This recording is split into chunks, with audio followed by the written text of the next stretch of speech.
Hey guys, all right. So today we're going to be talking about vocab number 6.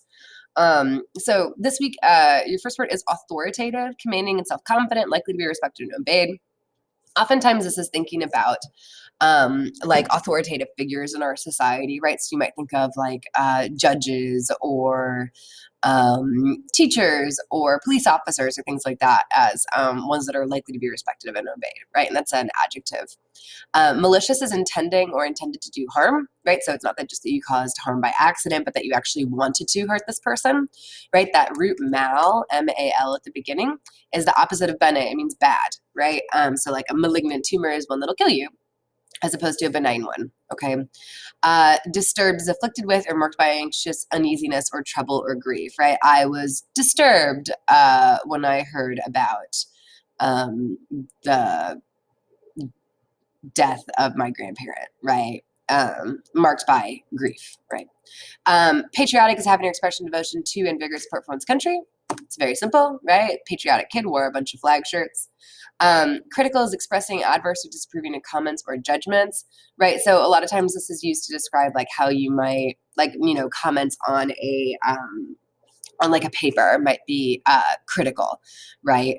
And here we're not looking for like critical care or important. We're looking for that disapproving comments. Second person narration is when the narrator addresses the reader as you. So they're actually talking to the reader. This doesn't happen very often. A lot of times you're going to be seeing this. Examples of this would be like how-to manuals or cookbooks. And occasionally there are some novels that are written in second person, like The Book Thief is one of the more popular ones that does this.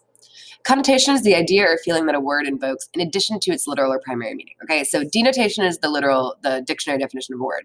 Connotation are the feelings that that word provokes, right? So like the literal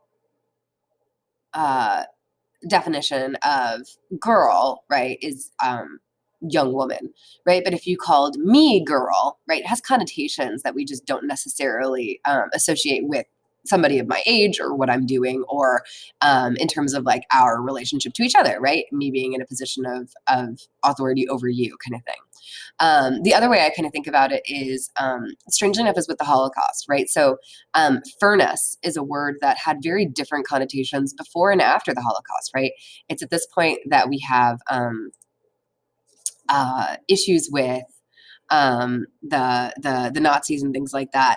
And whereas the word furnace had connotations of warmth, of shelter, of something that you use during the winter, afterward it had these connotations of kind of base evil. Okay. Dialect is a form of language that is peculiar or particular to a region or social group, right? It's kind of like an accent. So if you think about the fact that down in the South, they say y'all instead of you all or you guys, or how up north they call water fountains bubblers, which is very strange. And then resolution is the ending of a story, right? It's when all of the conflicts kind of get wrapped up, and we have an idea of, what's going to happen to our characters as the story ends. All right, guys, if you have any questions, let me know.